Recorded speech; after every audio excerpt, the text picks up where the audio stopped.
Ayan, good morning po mga kabiyang gulay. Panibagong vlog naman tayo ngayon. At unang paggawa natin ng paggapangan ng sitaw. Ayan. Ito ang aming gagawin ng paggapangan ng sitaw. Kailangan siyang talimin yung tumoy para madali lang ibugsok sa sitaw. Yan. Bago natin ilagay, kailangan taliman yung tumoy niya, yung pinakadulo. At ang kahoy namin ginamit sa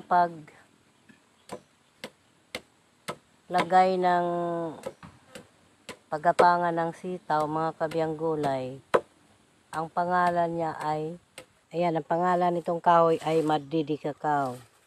Ito talaga ang ginagamit ko sa paglagay ng paggapangan ng batong. Kasi isa po ito sa gamot ng sakit ng basakan, katulad ng yung mga maliliit na mga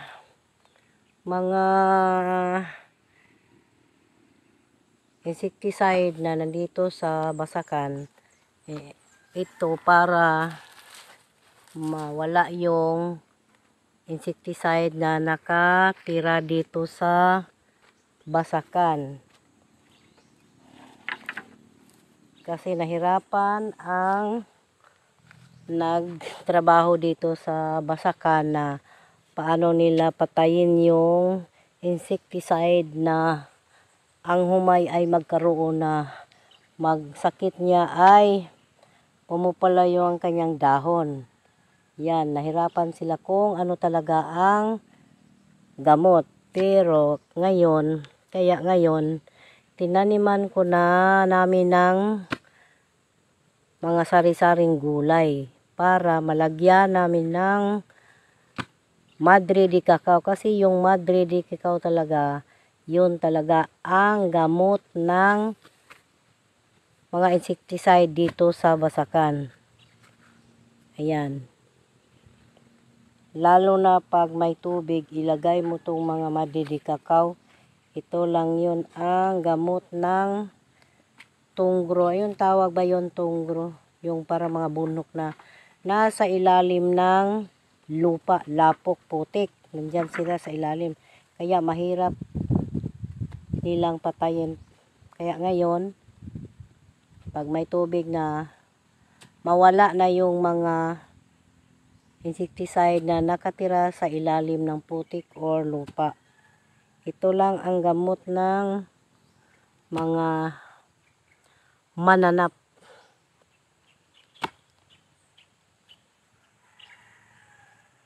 Dati yung mga ni Japper dito, yung palay niya, 'di ba, nagkaroon ng mga ang kulay niya ay medyo namumula. Yan. Yan talaga ang tambal ng tunggro. Anong tawag sa akin, yung nalaman ko lang, tunggro, yung mga mananap na pinakamaliit na nasa ilalim ng lupa or putik na katira. Bugsok mo lang sa basakan, yan, mahihilo sila talaga yun sa amoy ng Madridi Cacao. At ngayon mga kabiyang gulay, kami lang dalawa ni Kapitan ang nandito ngayon sa basakan. Dahil si Nanay Sowell, para masama ang kanyang pakiramdam. Kaya kami lang dalawa muna ni Tatay Kapitan ang magtrabaho dito sa basakan, kasi kailangan na itong lagyan ng paggapangan. Malapit nang gumapang yung sitaw. Pag hindi natin maagapan sa paglagay ng paggapangan, pag sila ay tumubo, mahirap na tayong maglagay kasi para na silang maglambingan. Kaya kailangan maaga silang malagyan ng paggapangan mga kabiyang gulay. At saka yun, dito, nilinya ni Kapitan yung mga paggapangan ng sitaw. Ayan. Magdugol naman na kaayo ni ari-ari dong. Katulay-lay sok doon unta nato dong. Pareha kalagyo ba dong? Tahan man na ni. Tahan rin diri. Buti pa nga sa kapitan gawaan niya ng pintuan.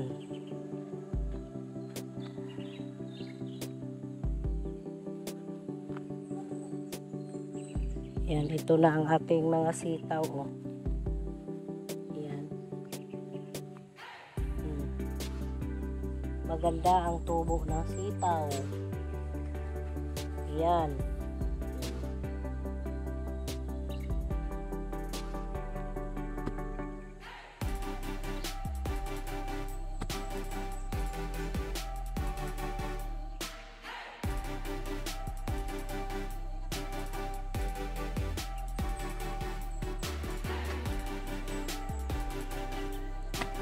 Ayan.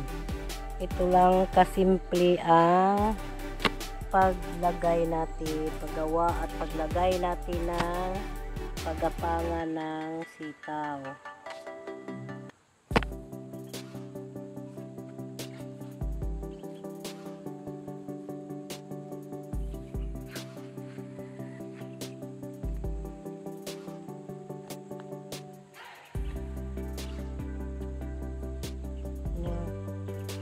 Madala ra na inibutang sa istro.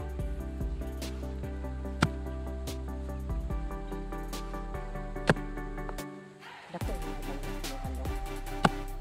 Dako.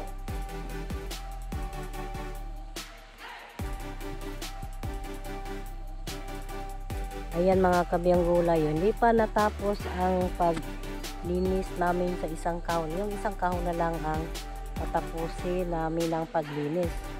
Pero talagang tinataniman namin kaagad yung isang kahon na tapos parang may maharbis naman tayo. O ayan.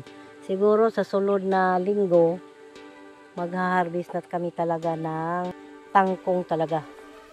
Kasi yung tangkong madaling sumulpot. O. Madali lang sila talagang ayan o. Mataas na.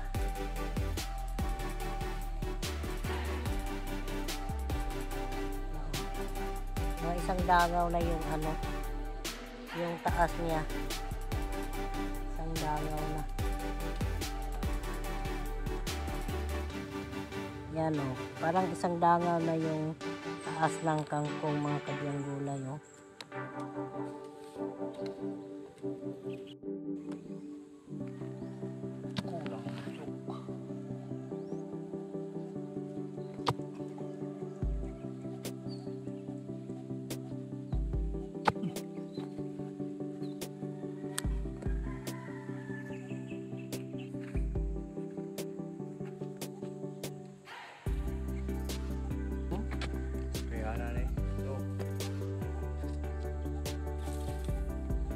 Spray ini wala na eh.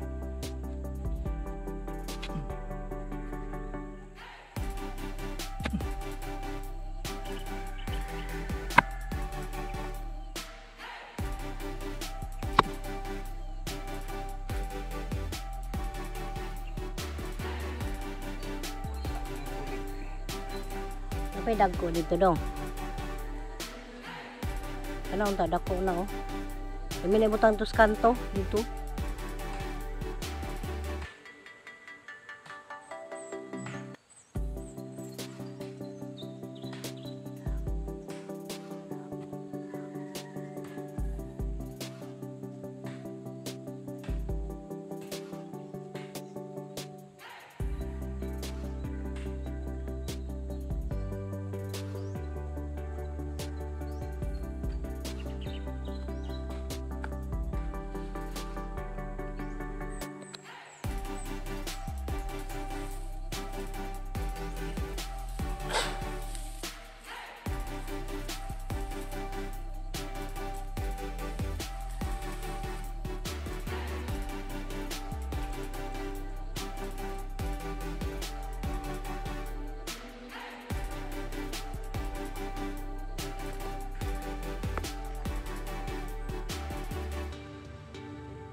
Ayan mga kabiyang gulay.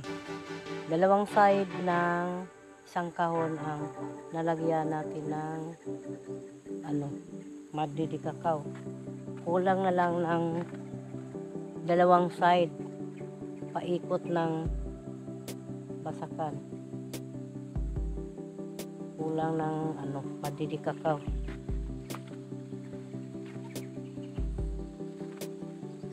Madidi kakao malagyan nito no?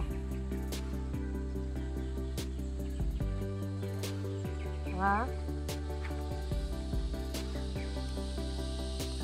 Ibugsok ni mo diya.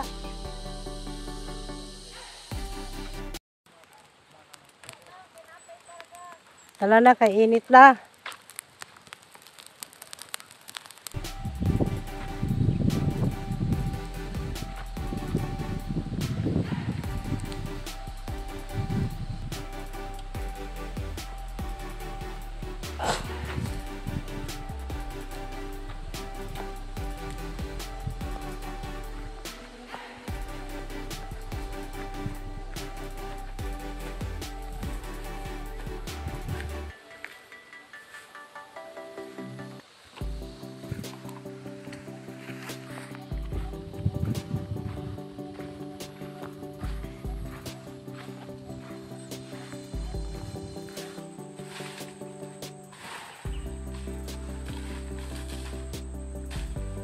Namin ito may PC, anak. May PC. Wala may PC ka na.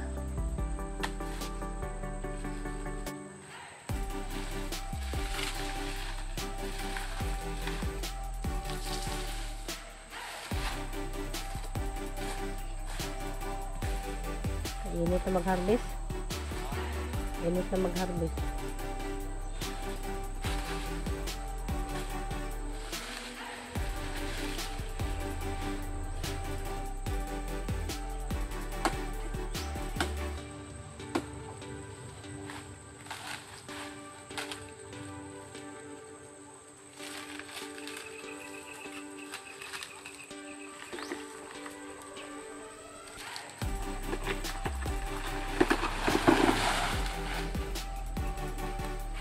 Ano ka na? Hindi naman sa loob. Ayan mga kabiyang gulay. Kaya hindi pinutol ni Cute Lola dahil ayan bonsalo. Bonsalo. Yan ang makita natin pag ang saging ay mayroong bonsalo. Ayan namumula yung niya bulig. Ayan mga kabiyang gulay. Sayang sayang. Bonsalo na saging. Sala, na sala. Ayan mga kabiyang gulay. Nandito na tayo sa ating mga gulayan. Nag-update lang ulit kami dito. Kasi kahapon malakas ang ulan.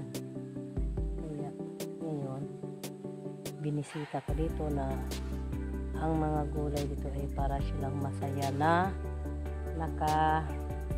inom sila ng tubig kasi ang init kahapon. Tapos pagka bandang alas 4 ng hapon malakas ang ulan. Kaya ngayon mga kabiyang gulay, makita niyo yung mga tanim na parang masaya sila na nakainom sila ng tubig. Parang ang bilis nilang tumubo. Ayan si Cute Lola naguna. Habang nag-update kami dito kung ano na ang mga gulay, maguna kami saglit ng 1 oras. Hindi pwede na magtagal kami dito dahil sobrang init. Ngayon ang oras natin ngayon ay alas 8. Ayun, malakas na ang init kaya pagdating ng alas 8:30 kailangan na kami mag-relax.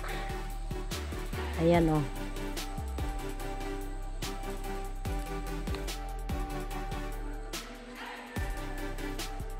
Yan na, oh. Makita na natin yung kangkong na sila ay malakas na sila ang tumubo, oh. Kahapon nandito ako. Nakikita yan sa unang ano ko, sa intro ko na kahapon. Hindi ko natapos yun.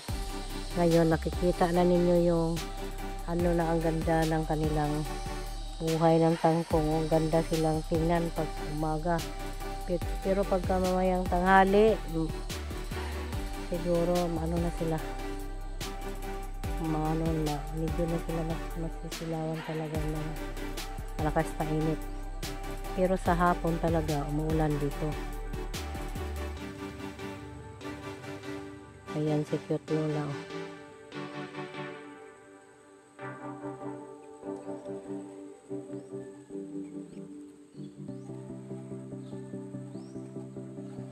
Asa man ta makakuha og bugsok, geng?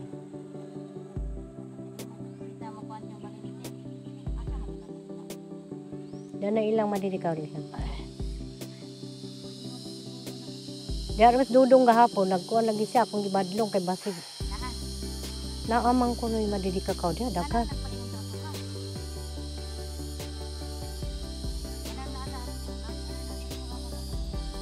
Nagtuway sa toa.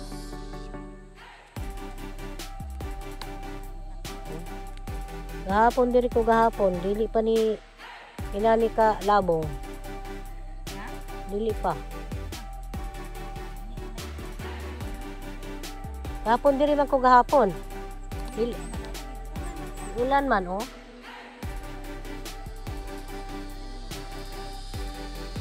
Murag mga kuan lagi mga karong sa tarong adlaw. Karong mga Martes mag-harvest na gid tani. Harvest na tani. Karong Martes mo abot, dili karong Martesa. Dili ugma. Dili ugma sunod. Martes.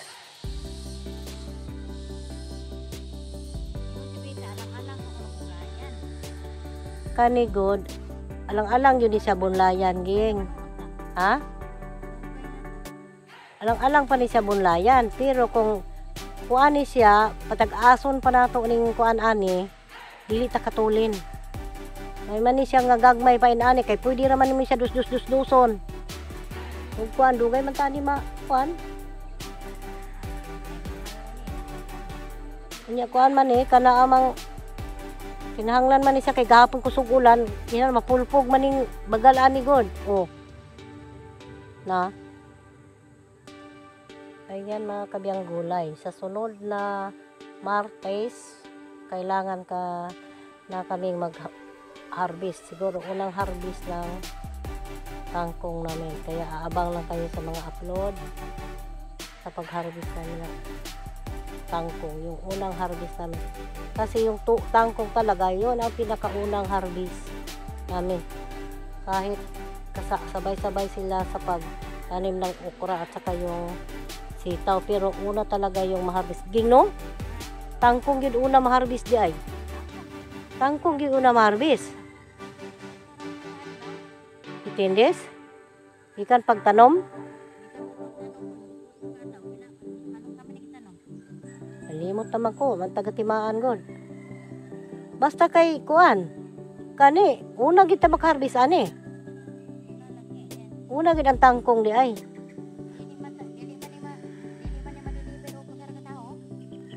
Manuroy tani uban. Kailangan natin tong magsuroy ng kay dako be ni. Aw adlaw-adlaw lang puta mag-harvest. Ayan mga kabiyang gulay, si Nanay Sowerd hindi namin talaga kasama ngayon dahil may importante si Nanay Sowerd na puntahan sa magsingil sa utang. Ayan pala si Nanay Sowerd may may saglit lang lalakarin doon sa Dipulog din, no? Dipulog. Ayan, magsisingil daw siya ng utang na tagal na talagang nangutang sa kanya. Puntahan nila dalawa Chone. Kaya kami lang muna ni Nanay Cute Lola dito ang mag-update sa mga gulay dito sa Basakan. At habang nag-update kami ni Nanay Cute Lola, kunting guna. Update, kunting guna, parang may ano man tayo, may agi. Ngayon, makita nyo mga kabiyang gulay, yung kahapon, dito ako nag-update kami dalawa ni Kapitan. Ayun, dito ako naguna. Kaya, baklas-baklas talaga yung mga malalaking bugo ng lupa. Yan pinulpog ko kasi parang pag pag harvest mahirapan kami kay magka-pandul kami dito dahil ang laki ng mga bugon dito sa gulayan sa sa paglinya. Ayan makikita nyo yun ang malaking bugon, kaya kailangan lang ito siyang pulpugin ganito. Kasi kahapon malakas ang init, malakas ang ulan kahapon, kaya maaga kami nagpunta ni Nanay Kitula dito para pulpugin namin itong yung mga malaking bugon. Yan, ito ang ginagawa namin ni Nanay Kitula ngayon, at sabay naman guna sa mga tumitirik ng seedling ng mga damo. Kasi pag hindi talaga dito mag-agapan, pag hintay pa tayo na sila ay mataas na, mahirapan na tayo kasi mahirap tayo sa damo na palagi pa tayong magtapon sa malayo. Kaya ngayon, habang maliit pa sila, ganyan na lang natin, ito ang ginagawa namin ngayon. Para madali lang yung paguna namin. Ito yan, kailangan itong gagawin namin to. Yan ang kabilang gulay. Yan lang kasimple ng trabaho ng isang farmers.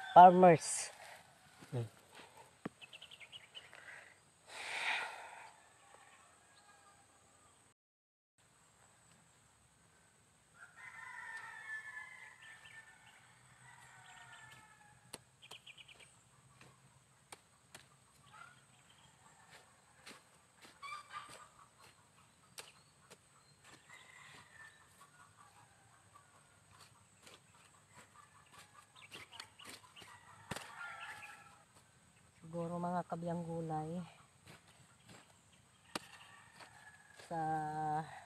bago kami mag-harvest, kailangan gunahan muna namin kasi marami nang tumitirik na mga seedling ng damo. Pagkatapos pagtapos ng unang harvest ng kangkong, harvest na namin lahat yung unang harvest, siguro saka maguna naman kami. Hindi pwedeng pakapalan pa, ba yung tawag sa labong, malabong pa yung damo kasi mahirapan na.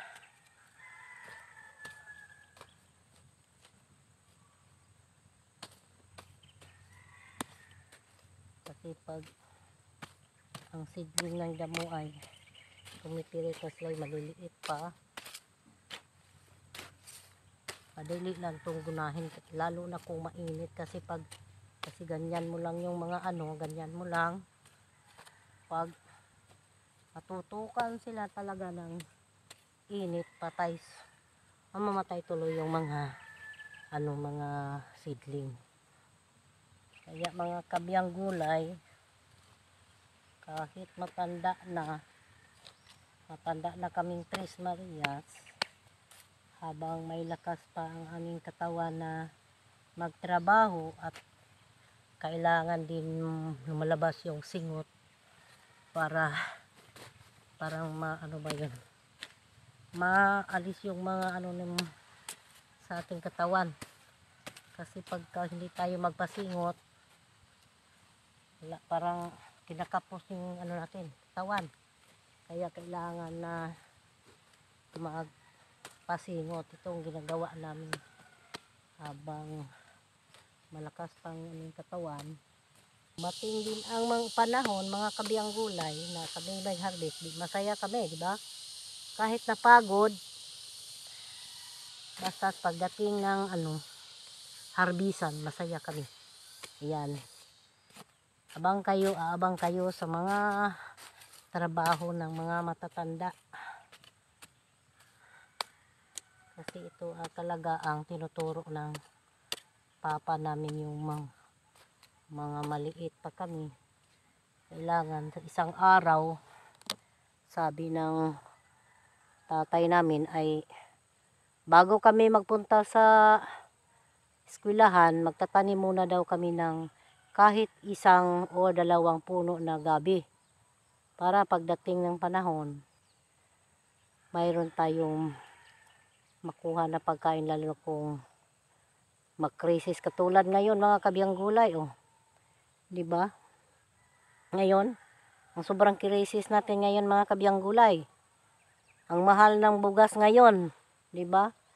Nakalabanan naman sa mga tao magsikap pag tinitiro na sa kahirapan, di ba? Kaya kahit hindi pa tayo tinitiro ng krisis, kailangan tayong magsikap. Parang hindi naman natin malaman kung darating yung krisis o hindi. Basta kailangan tayong handa tayo sa ating buhay na parang may makuhaan tayo ng mga pagkain. Mayroon tayong mga tinatanim na kamuting kahoy or kamote. Kahit walang unod, ang kamote, pwede man natin kakainin yung niya, dahon. Tulad na dinadaanan namin noon, una pa mga bata pa kami. Wala kaming pagkain, kumuha lang kami ng dahon ng kamote at ilagyan namin ng gata, tapos parisa ng unod ng kamote. Yun talaga ang kinakamain namin bago kami pumunta sa school. Kaya ngayon hindi namin nawala yung isip na kahit matanda kami mga kabiyang gulay, nagsikap pa din kami habang may lakas ang aming katawan. Yan nga si Cute Lola, kahit nandyan sa unahan, si Cute Lola, kahit ang edad niya ay 71 na, 71 na kaging 71 or 72. Di malakas pang maguna dahil talaga sanay sa pagtrabaho. Pero hindi sanay sa trabaho, talagang sa tawag sa Bisaya, kapoy na. Kapoy. Pero kami mga kabiyang gulay, wala talaga kaming kapoy. Kapoy lang kami pag walang trabaho. Pero kung may trabaho kami, lumalakas ang aming katawan. Si Cute Lola nga, sa madaling araw, bago siya gumising, kapoy yung katawan niya. Pero pagsimula na magtrabaho, mawawala yung kapoy ng katawan. Yan. Ang tambal ng kapoy sa mga matanda, yun lang ang pagtrabaho. Pag lumalabas na ang ating singot, wala na. Wala ng kapoy. Pwede nang, kung hindi pa lang yung malakas ang init, hanggang sa hapon pa kami magtrabaho. Maliban lang si Nanay Soward, kasi sa Nanay Soward talaga mga kabiyang gulay, hindi siya talaga sanay sanay man siya sa pagtatanim ng mga pag-uubra ng katulad mga farmers, pero marunong man siya, pero hindi niya kaya yung magtagalan na magtrabaho dahil talaga si Nanay Soward ay sanay siya talaga sa nagtatrabaho siya, siya para tumutulong sa kanyang mga kapatid. Noong unang panahon siya ang nagbibigay sa amin ng bigas, pira, mag-aral kami, kahit anong kailangang bilihin ng pira, siya ang kinukuhaan namin. Kaya si Nanay Soward talaga, marunong siyang magtanim ng mga gulay, kahit anong klase, pero parang hindi niya kaya kung magtagalan. Buti pa magkuskus siya na lang ng kaldero. Matagalan pa siya magkuskus, pero sa dito ganitong trabaho, di ba nakita niyong una na parang si Nanay Soward ay gikapoy. Si Tagalog sa gikapoy, geng? Hirap? Napagod. Yan, napagod. napagod. O, napuyat. Di ba nakita nyo sa vlog ko na si Nanay Suwed ay parang puyat. Di ba nagko-comment kayo sa ano na si Nanay Suwed parang napupuyat. Yun talaga, hindi siya sanay. Pero magaling talaga si Nanay Suwed magtrabaho. At siya lang ang kapatid namin na nagtatrabaho ng ibang mga ano, katulad ng gasoline station, natagal si Nanay Suwed doon. Katulad sa malaking bigasan, doon siya nagtatrabaho. Sanay talaga si Nanay Suwed sa maghawak ng bullpen. Kasi siya lang talaga ang medyo may kaalaman sa amin na medyo mataas ang kanyang pinag-aralan. Siya lang talaga ang mataas na pinag-aralan sa aming lahat. Siya lang talaga ang nakagraduate ng high school. Ging. Ayun, sa ano, siyam kaming magkakapatid, mga kabihang gulay. Si Nanay Suwed lang ang nakagraduate ng high school. At yun lang pinakamataas ng pinag-aralan namin lahat. Si Nanay Suwed lang. At si Cute Lola naman, bago lang nakagraduate ng high school, Ging, no? Parang high school yung ginagraduate nyo? Oh, na. 21 years old na siya. Sa ALS. Oh, na. Kaya siya nag-aral kasi hindi daw niya naranasan kung na mag-aaral ng high school. Kaya gumagraduate siya sa isang yung nakaraang buwan. Yun lang mga kabiyang gulay. Ayan, naabang lang kayo dyan sa pagguna namin mga kabiyang gulay, ha. I love you all mga kabiyang gulay. Maghintay lang kayo kasi maguna kami saglit kahit 15 minutes lang. Kasi walang init. Ayan mga kabiyang gulay. Mag-usap-usap muna kami ni Cute Lola dito. Bago kami umuwi dahil kailangang magawa kami dito ng kunting kubo. Yung maliit lang na kubo. Yung gagawin namin. Para may pwede naman kami dito mag-relax. At sabi ni Cute Lola, dito kami magawa ng yung kubo na maliit. Yung mga ano ba? Sabi daw niya doon kami sa sa luwak. Ayan, ipakita niyo yung mga kabiyang gulay, yung kinukuhaan namin ng maraming isda dito, nandyan, marami ng tubig. Dahil kahapon umuulan na. Yan. Kaya, sabi ni Cute Lola, doon daw kami magawa ng kunting kubo. Papahingahan. Kaya, sabi ko, paano tayo makatabok dito dahil may malaking kanal, Malawom. malalim na kanal. Kaya gagawaan na lang namin ng taytayan. Ayan lang, mga kabiyang gulay. At saka yung balon dyan, sana linisin natin Oo, yan. kasi yung balon, bakit doon nilagay yung iwan mga... ko sa inyo yung mga damo, yan linagay. Bakit? Kaya mga kabiyang gulay, may balon dito sa mismong basakan. Yung balon, dati pa yung balon. Nandito pala yung hinahanap Nilagyan ko. talaga namin ng mga yung mga ginuna namin. dito Tapos pala yung doon namin hinahanap. sinunog. Oh. Hoy, mga kabiyang gulay, Mau bitaw. tingnan nyo yung damo. Ayun, na yan, balon. Ay, nako. Ayan Hindi nyo alam. Hala! Kunin naman mo yan. Ayan, may nakita si Cute Lola na gamot. Gamot ng Hindi ko alam. yun ang gamot ng Dunas ng kagat ng aso. yan. Yan. Ay, ang gamot ng Tagal ko nang rabies. hinahanap. Nandito Oh. pala. Nandito pala, may nakita si Nanay Cute Lola, Yan. Dito pala natutulog si Nanay Suwed. Wow! Hala kaging. Ayan, ang laki ng nakita ni Nanay Suwed ng gamot ng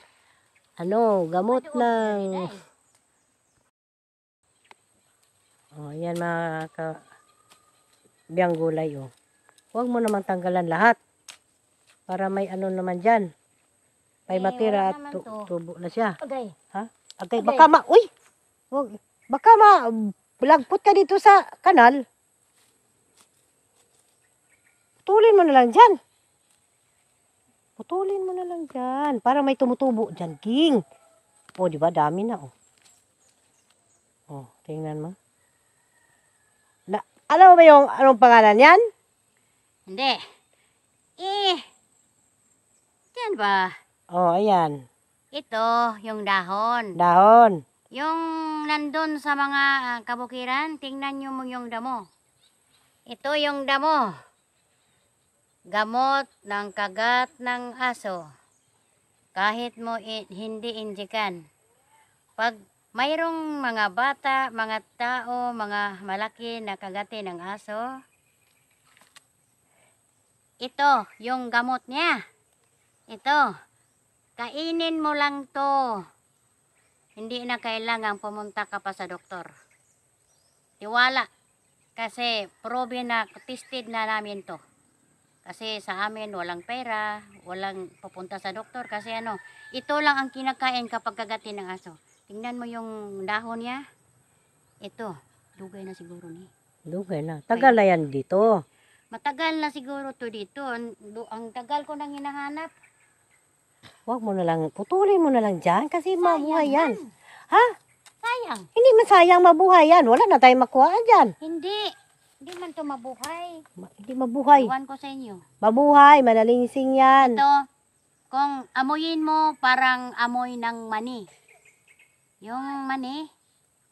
Tapos, pagkakainin to, pwede, halang-halang. Halanghan. Halang-halang na Maanghang. bugnaw. Kasi, Maanghang.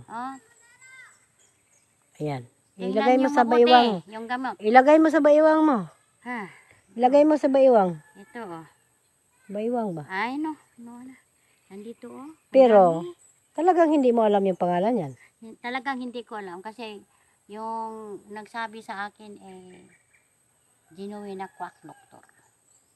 Genuine na quack doctor. Yung kapatid ko, kinagat ng ahas, ay humingi siya ng indigency sa barangay.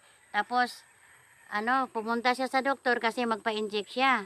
Walang pera, nanghingi siya ng ano ang tawag ng Tulong. tulong sa barangay. Pumunta siya sa akin, pinakain ko nito. Di hindi na natuloy. Nandun, matagal na yon. Kinain niya to. Sa awa ng Diyos, kasi ang Diyos nagtanim ng ano-anong klase ng gamot para sa mga mamahihirap. Yung hindi maniwala, okay lang. Salamat po. Ay, mangutang sige. na po ako ng minulalag. Tapos, pag makakita nyo nito, hugasan mabuti. Tahimik ka muna, kay magtanong ako sa'yo. Paano to gagawin? Ang gagawin dito, hugasan mong mabuti. Tapos, patuyuin mo nung ilang minuto. Pag wala ng tubig dito, or else, punasan mo, putol-putulin mo, ganyan. Tapos, ilagay mo sa yung mga plastic, yung mga bote, tapos, lagyan ng minula oil. Ilagay mo diyon sa itabi-tabi mo. Parang kahit abuti ng 5 taon, hindi to masisira. Kung ano ba? Pero kailangan tong ipatuyo sa init. Hindi. Talagang ganyan? Ganyan. Hindi ba yun mabaho? Yung sa akin, hindi naman pinituyo. Sabi ni Amay, Tapos, lagyan mo na lang minula oil kasi pag yung oil lang, yung niyog, mahirap naman, minula oil lang ilagay nyo dito, huwag yung iba. Or else, yung olive oil, kaya lang mahal. Olive oil. Mahal lang yung olive oil. Ito, Sos, binigay ng Poong May Kapal para sa mga mahihirap tong gamot na to.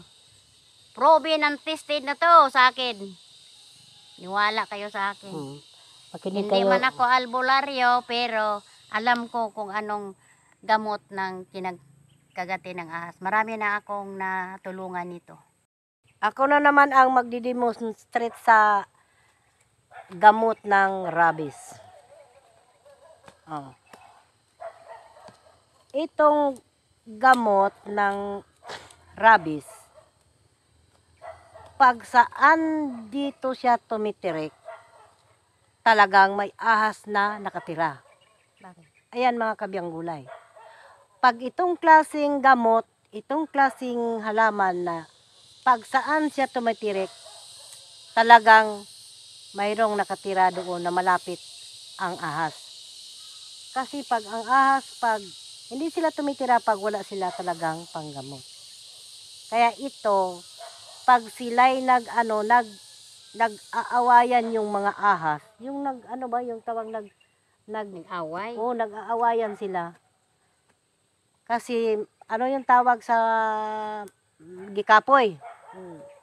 Napagod. Napagod sila. Talaga ito ang kanilang kakainin ng mga ahas. Bumalik ang tunay nilang lakas. Ayan mga kabiyang gulay. Yon ang tandaan nyo. Kaya ngayon, kaya dito nalaman ko na dito siya nakatira. Kasi dati, dito sa malalim na kanal, dito talaga kami nakatulog, nakasama ko yung nanay ko. Dahil nilutos kami ng tatay namin. Kaya dito kami nakatulog, kaya dito kami nakakita ng maraming ahas. Kaya dito, sa palayan ni Japper, talagang hindi kinakain talaga ng daga. Kasi maraming nakatira dito, talagang ahas. Kaya yan talaga dito nakatirik yung gamot nila. Yon lang mga kabiyang gulay at hanggang dito na lang ang ating Teka vlog. muna. Ang haba. Oh, yan, may salita pa si Cute Lola. Alam ko na yung yung mga mayroong pera, hindi maniwala sa gamot na to. Pero kaming walang pambili, dito kami nananalig sa gamot na to. Kasi pag inject, kung minsan yung kagati ng ahas, ayaw pa pumunta ng malapit na ospital, gusto siya sa Cebu. Paano kung Kahit walang mga pera? kabiyang gulay, yung mga mata nyo ganito na, parang may na kayo, may rabies. Yung Maniwala kinagat lang kayo sa mayroon gamot na to. Teka muna. Mayroon akong salita sa iyo. Yung binigyan ako ng albularyo nito, mayroong maliit na bata na kinagat ng yung baliw na aso. Tapos pumunta ako sa co-op, bumili ako ng yung kailangan namin sa bahay. Tapos sabi ng may taong dumating, yung apo ko kinagat ng tapos yung pula-pula na yung mata, kasi sabi ng doktor, pumunta kayo sa Dipulog tapos may i-inject kayo. Sinabihan ko sila nga, ay sayon raman ng itambal ana. Dinidyo ko sila. So, yung gamot gamot naman ng kahoy ang gamot niyan. Tapos yung isang tao sabi niya, totoo ba 'yun? Sabi ko, bakit? Naniwala ka ba? Sige, samahan mo ako sa bahay, bigyan ka. Tapos hindi ko alam kung siya. Sumama ako sa iyo, sinama ko siya. Pagkatapos, humanap kami ng ganito. Binigyan niya ng apo, pinakain niya nito.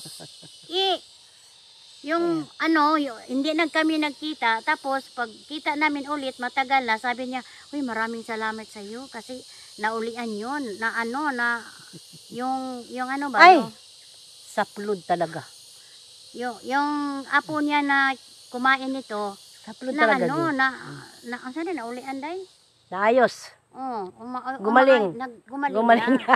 Kaya nga, sabi ko, totoo siguro. Pasensya na kayo sa Pero, mga Tagalog namin na hindi namin alam mo naman, hindi kami taga Manila, taga probinsya kami, hindi kami marunong magsalita ng kung ano-anong Tagalog, pero mayroon naman nalaman. Kaya nga, Kaya pag malibat kayong yung mga walang pira dyan sa bundok. Trust lang kayo ng gamot na to. Kasi talagang gamot ng kinagat. Oh, ito ang pinagtiwalaan natin. Pag No. maniwala kayo, gumaling kayo. Pag hindi, Kahit kinagat ng unggoy, pag hindi kayo maniwala, o di pumunta aso, kayo sa doktor. kahit ano basta may rabies. Pagkakainin nito, mani. Para ang amoy nito parang mani. Mm. So, yan lang.